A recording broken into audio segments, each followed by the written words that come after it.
Last weekend, more than 100 aircraft flew into Batavia, Ohio for free hot dogs, an aircraft display, exhibits, educational seminars, and of course, the chance to win the Sporties Sweepstakes aircraft. A large group of pilots gathered under a G300 equipped Cessna Skycatcher, each hoping that the cell phone in their pocket was about to ring. Hello? Hello, is this Matthew Smolin? Yeah. Yes, sir.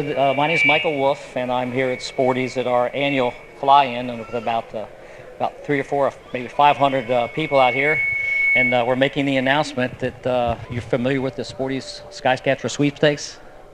I am. Yes, and you obviously you're a customer of Sporties, and I'm calling to let you know that you're the winner of the brand new Cessna Skycatcher. Is this for real? Yes, it is for real. The winner was U.S. Army Reserve Lieutenant Colonel Matthew Smolin of Tennessee. The Skycatcher will be a little different mount for the colonel. He owns a Piper Seneca, but don't despair. You still have a chance to win AOPA's Tougher Than a Tornado Husky. It'll be given away during the AOPA Aviation Summit in Palm Springs this October. NASA is developing technology to help pilots see beyond what is possible with the naked eye. Last week, we showed you a system in development that puts images from infrared cameras onto a screen mounted on ordinary eyeglass frames. This week, reporter Jim Moore takes you back to the lab for a look at a system that gives pilots the same access to critical information on the ground without using a camera. In a NASA laboratory stocked with synthetic heads, researchers are developing the next generation of synthetic vision.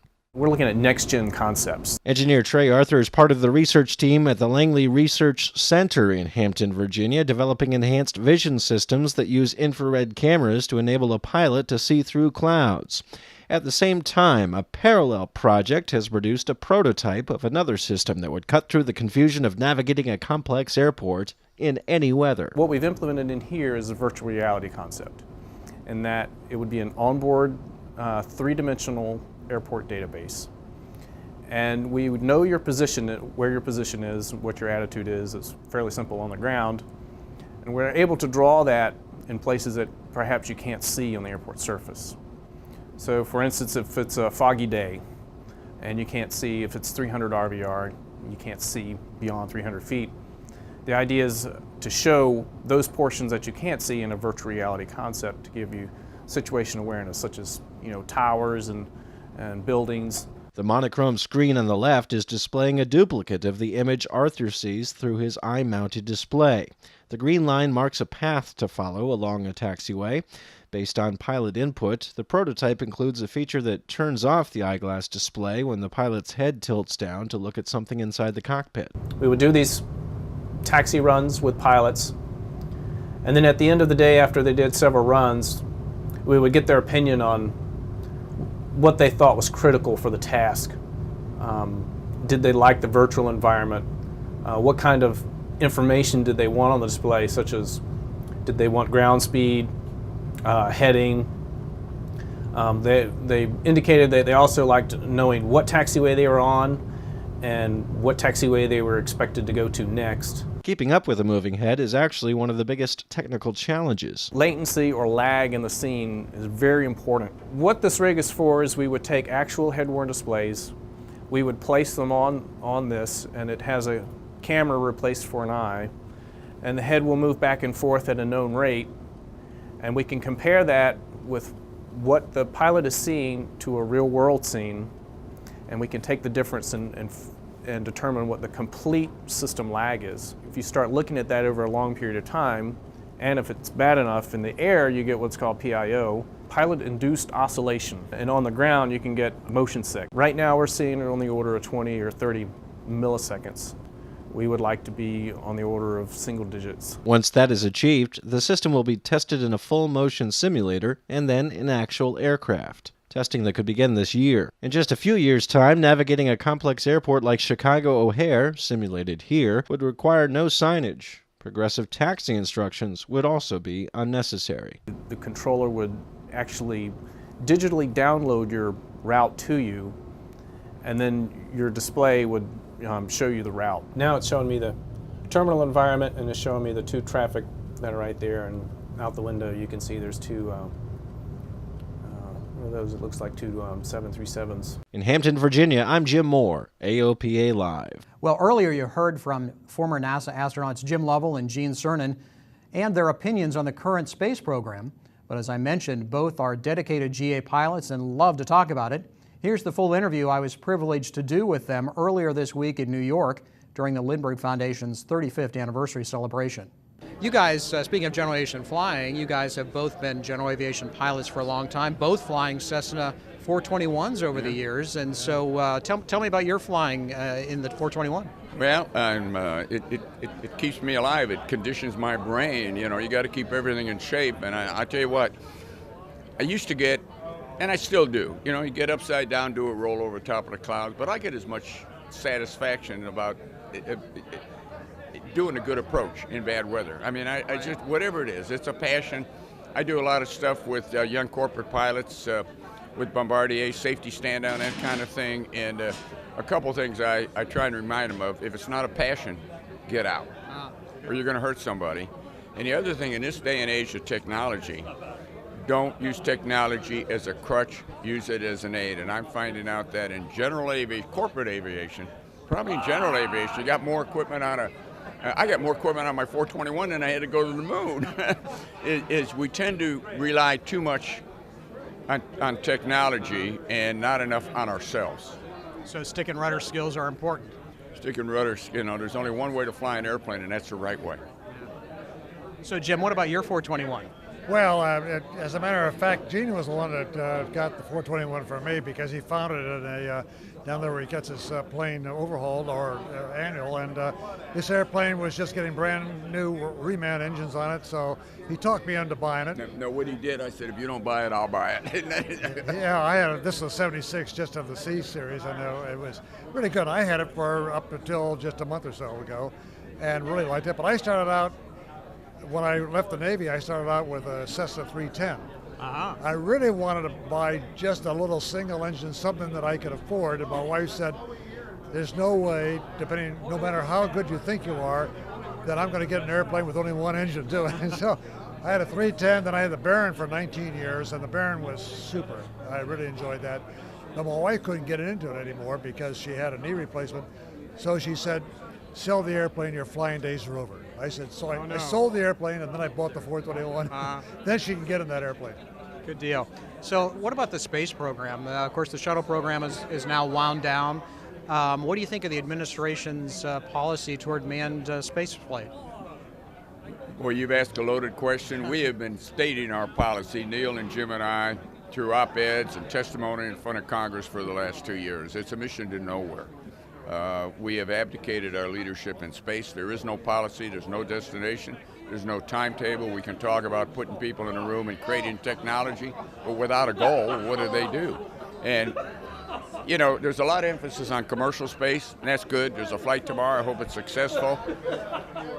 But it's really not commercial space. You and I are subsidizing. We're paying through our nose to make these entrepreneurs successful. And I hope they are. But they're a long way from manned space flight. I don't care how many truckloads of underwear they take to the space station. I want to get back into manned space flight. I want this country to be able to launch an American astronaut on American hardware. So Jim, what do you think it's going to take to make Gene's vision come through? Well, Gene said just about everything that she or he and I and Neil all represent. The problem is the fact that the Congress will vote into a program, for instance, the Constellation program back in 2005, and they vote on it, but then they don't fund it. And there's two different things. It's voting for one, a program is good, but if they don't fund it, Constellation was very good, but underfunded. Therefore, it was unsustainable, and therefore they dropped it. But now we don't have real clear-cut goals. We're trying to put our money just about every place instead of concentrating on one program. So I kind of wish that we get back on track again and get a viable program.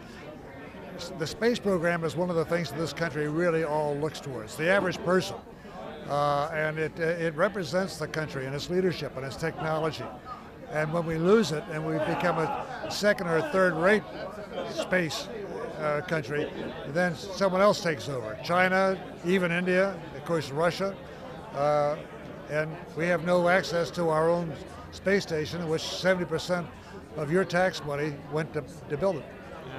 Well, you know, it's the other thing, along with what Jim said, the educational impact of aviation in space is unmatched. You know, it's exciting for kids, it's inspiring for kids, it motivates kids. If you can get kids' attention and make learning fun, you can teach them anything. And aviation in space is fun. I can guarantee you it is. And, you know, when they talk about the money, it's less than 1/2 of 1% goes into space. The total money we spent from Alan Shepard's flight till today on space is less than half of what we spent on the last bailout last year. That's a big number, pretty obviously. So it's not, to me, it's a direction we're headed, and how we spend our money wisely. We have no direction at all, no leadership.